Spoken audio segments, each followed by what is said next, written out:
To talking a little bit about our current work. This will be the math portion of today's lecture. And this equation we think is pretty important.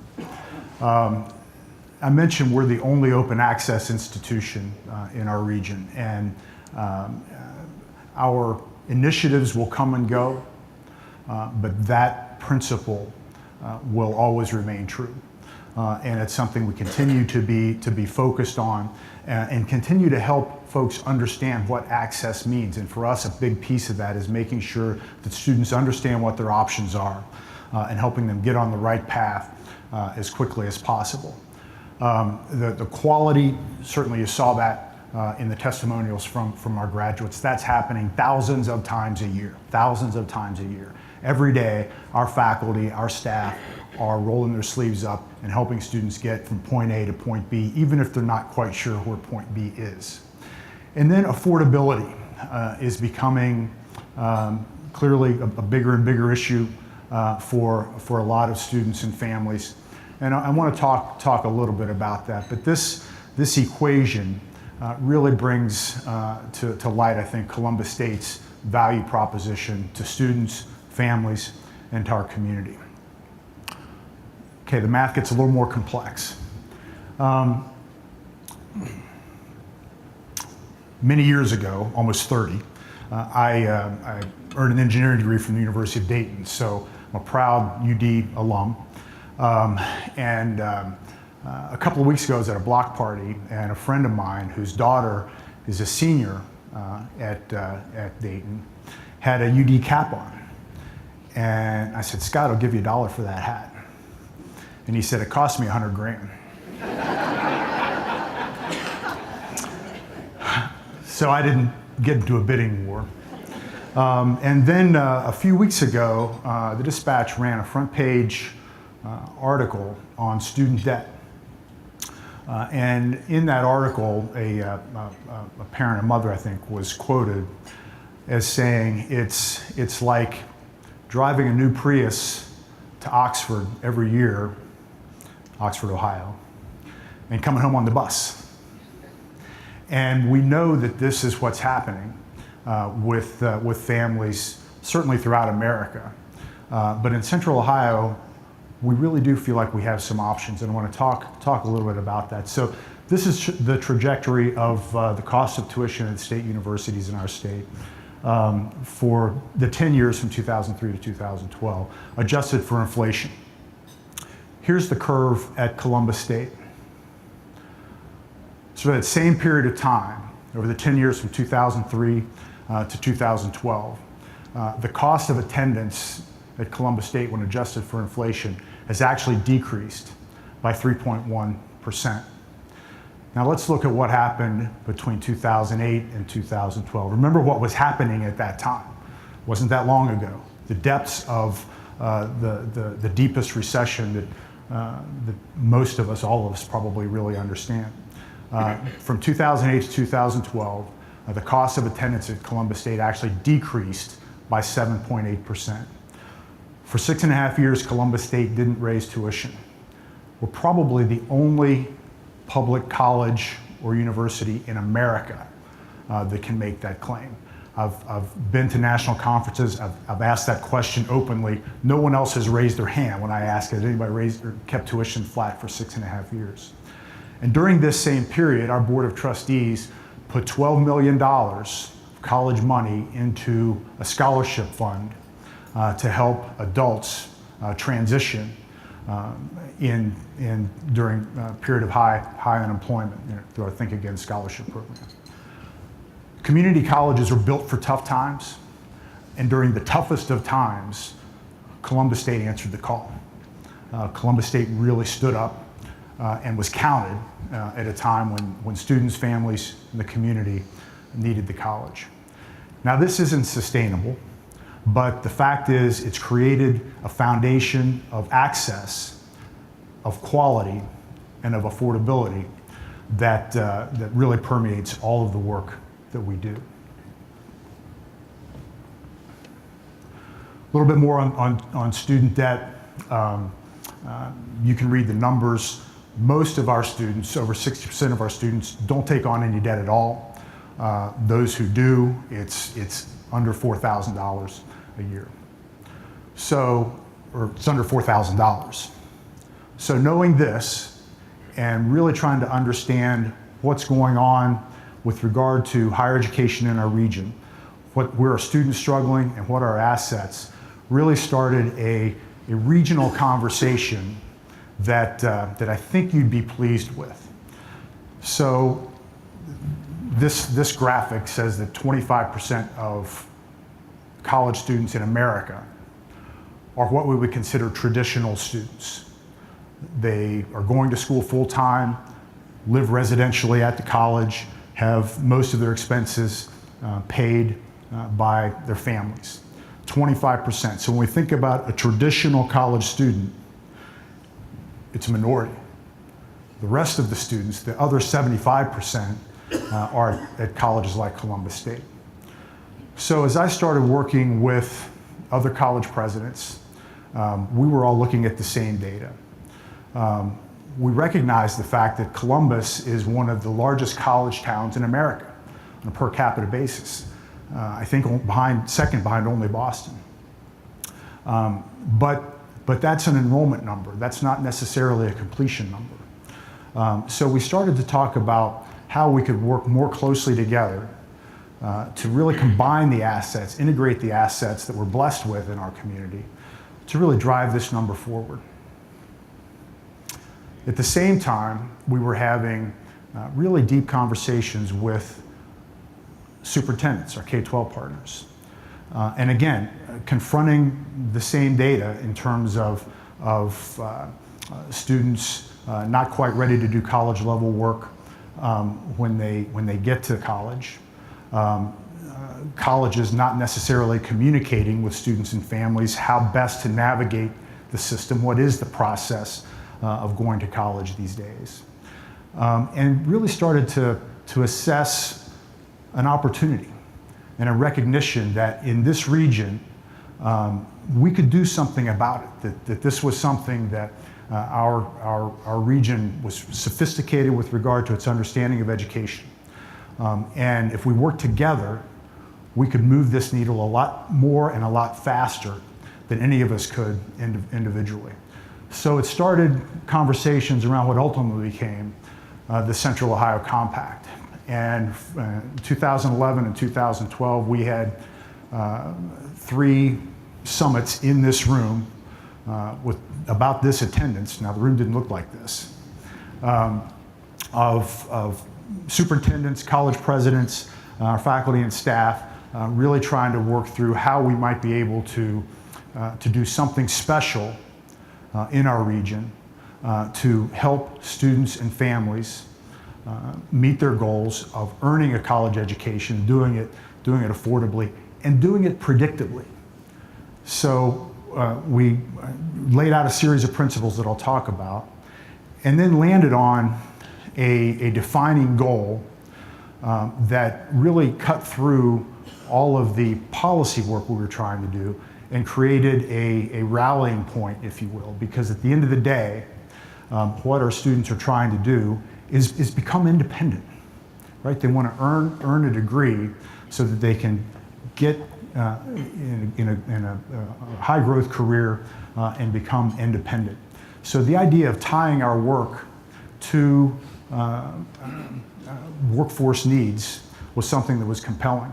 At the same time, the Lumina Foundation introduced a report that was a real call to action around increasing the number of Americans holding a post-secondary credential.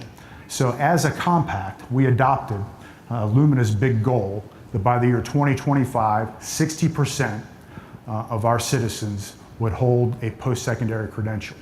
In the state of Ohio, that number now is 36%.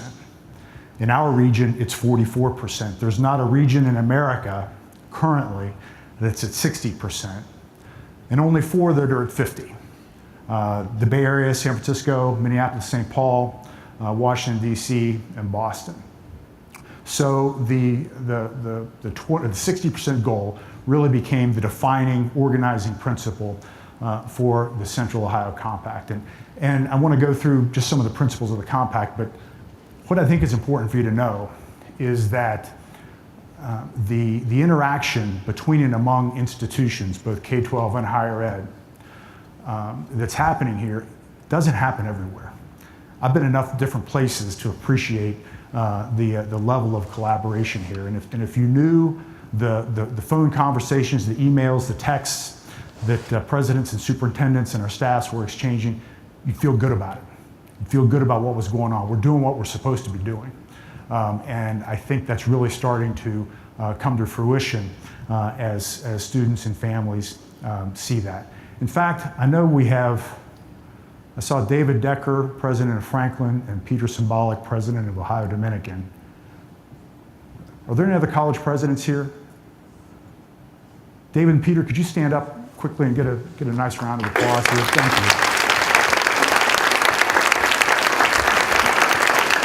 you. Really great partners, and I know there are a number of superintendents here, and I'm not going to name them, but I would like them to stand up and please accept our gratitude with a round of applause. Steve?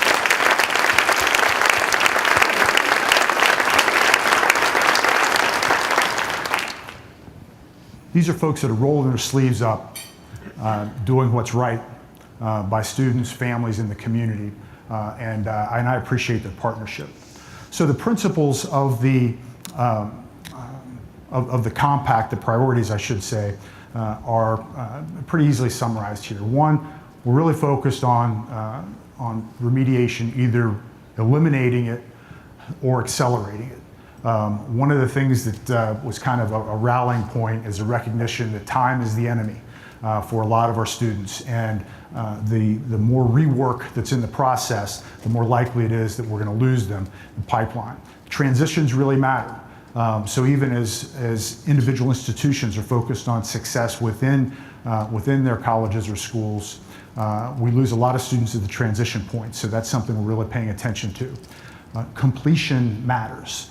So at each step of the way, really making sure that students are earning a meaningful credential, even if they have further goals. And career readiness really matters. I mean, one of the pieces to the affordability equation is a student's ability to get a good job so that they're making enough money that they can pay down whatever debt that they may have taken on for their education.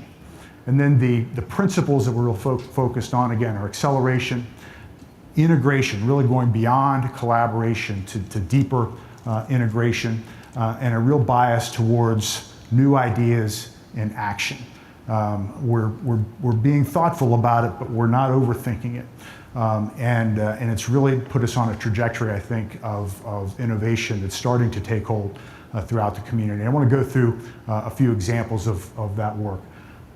Rich mentioned preferred pathway, which was kind of the first domino in this partnership chain. And our relationship with Ohio State is important, certainly to both institutions, but really more importantly to the community. And what Preferred Pathway does is it guarantees admission to OSU for Columbus State grads, which is important when you consider that Ohio State's freshman class is becoming more and more competitive, more and more out of state, and even more and more international. So the opportunity for local students to be guaranteed a pathway to an OSU degree means something to our entire community. And we're working hard to make sure that pathway is as seamless as possible. We have extended this work to a lot of other great college partners. Again, Central Ohio has a lot of powerful higher education assets. And our ability to connect with these colleges and universities is equally important. So I'm going to throw a little more math at you. 2 + 2 and 3 + 1 are important ways for students to earn bachelor's degrees. So with each of these partners, we forged what we call 2 + 2 arrangements, where students take their freshman and sophomore year at Columbus State, transfer to the university as juniors in their chosen field of study. So there's a seamlessness in that regard. And then with Franklin University and with some programs, At Ohio U, we actually have 3+1 relationships where students can take fully 75% of their bachelor's degree coursework at Columbus State at our tuition rates and earn a bachelor's degree. So when you talk about student debt, when you see $27,000 or $30,000 or whatever, there are options here in Central Ohio. And through the partnership, through the compact, we're really trying to make sure that students and families understand those options. This was a study that came out just a couple of weeks ago from the National Clearinghouse. The National Clearinghouse is an organization that really mines data from around the country, and they're really starting to draw some conclusions in that regard. And one of the important ones was that students who transfer from a community college to a university to earn a bachelor's degree are much more likely to earn the bachelor's degree if they first earned the associate's degree. So when I talk about credentials matter, when I talk about 2+2, that's really the model that we're working toward. And this is hard. Again, the work that's going on between colleges and universities is difficult. I mean, it's shoulder-to-shoulder cooperation with faculty to make sure that the course equivalencies are legitimate, because the quality piece is important to this. But it's happening every day, and it's happening in Central Ohio in a way that I don't think it's happening in many other regions. Our partnerships with our K-12 partners are no less important, equally important, maybe even more so in a lot of ways. And we have, I think, made good strides in that regard. The conversations really started around remediation and how we can work together to make sure students are coming to college ready. And that's where some of the integration came in, where our faculty started working more deeply and directly with high school teachers to understand what's expected at the college level, to put in some early assessments, and to really put in interventions at an earlier stage. That morphed into what's becoming a more and more robust opportunity around dual enrollment, where high school students take college credit as part of their high school degree program. And we're now working with 14 or 15 high schools in the region in this space, and in some we've moved in. So Gahanna High School in their Clark Hall initiative 3 years ago, we had the opportunity to take up residency with them. And then a year after that, I got a call from Steve Dakin, actually brokered by our board chair, Rich Rosen. Steve's the superintendent at Reynoldsburg. Steve brought me out to their Livingston Avenue campus. They built a beautiful new facility, new high school, which he showed me first. And then he took me to their Livingston Avenue campus, which was an old high school. And he said, basically, someday this could all be yours. And but they put a lot of renovation dollars into it, designed it to our specifications, and now we've got a partnership model out there that's serving nearly 1,000 students. We just started in January, and is a model for collaboration in a lot of ways. We have, through their early college program, we had over 70 Reynoldsburg high school freshmen taking Columbus State courses last year. So some number of those students are going to get a Reynoldsburg diploma and an associate's degree concurrently. And most of those students are going to graduate with a lot of college credit under their belt. So when you talk about 2+2 or 3+1, how about 1+1+2 or 1+2+1, where the first one may be free if students are coming into college with that much momentum, that much college credit under their belts. Rich mentioned in his introduction our partnership, our relationship with Columbus City Schools is unique and important to us. We serve more Columbus City School students than any college or university in the region, and are really focused on the students. We really think that's our role in this whole process. Even as Columbus City Schools is going through transition, we're trying to keep our eye on the students and families and making sure that each and every class of students has more opportunities than the last one did. We do have a partnership with Downtown High School where we're embedding a logistics certificate in their high school experience, and our early college high school at Afrocentric has really focused on a boot camp this summer with students starting as early as their freshman year to help them get on a college-ready path. We're delighted to be good partners with I Know I Can, I know as we're celebrating our 50th anniversary, I Know I Can is celebrating their 25th. We've got, I think, assets in place in our region that can really help advance the opportunities for Columbus City Schools kids, and Columbus State is committed in that regard. It's not all about bachelor's degrees. In fact, most of it isn't about bachelor's degrees. And as we talk about achieving the 60% goal as a region, the technical skills that are part of a degree, an associate's degree, or a technical certificate is something that we're paying close attention to that really is the roots of Columbus State, Columbus Area Technician School, Columbus Technical Institute. And our focus on really moving the needle in this regard is something we're paying close attention to as we tie our activities to the region's workforce needs. 29 million jobs, according to the Center for Education and Workforce at Georgetown University, that are open now, paying between $35,000 and $75,000, require an associate's degree or technical certificate. And a study in Texas just last month, this is Texas, but the average wage of associate's degree graduates was $11,000 more to start than the average wage of bachelor's degree graduates. Let that settle for a minute, because it's not something that most people understand. And there are other studies that reach similar conclusions, especially in certain fields. Technical credentials matter because we've also got a group of students who aren't participating in society because they're not coming out with the skills needed to be competitive. And in fact, according to Jobs for the Future, 50%, half of all young Americans will arrive in their mid-20s without an employable skill set. So as we talk about the compact and our opportunity and our responsibility, we think we can move the needle in this regard as well.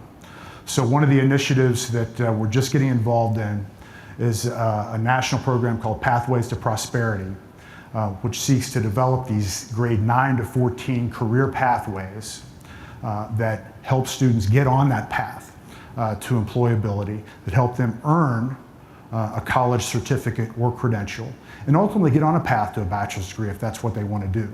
But we want to get them started right.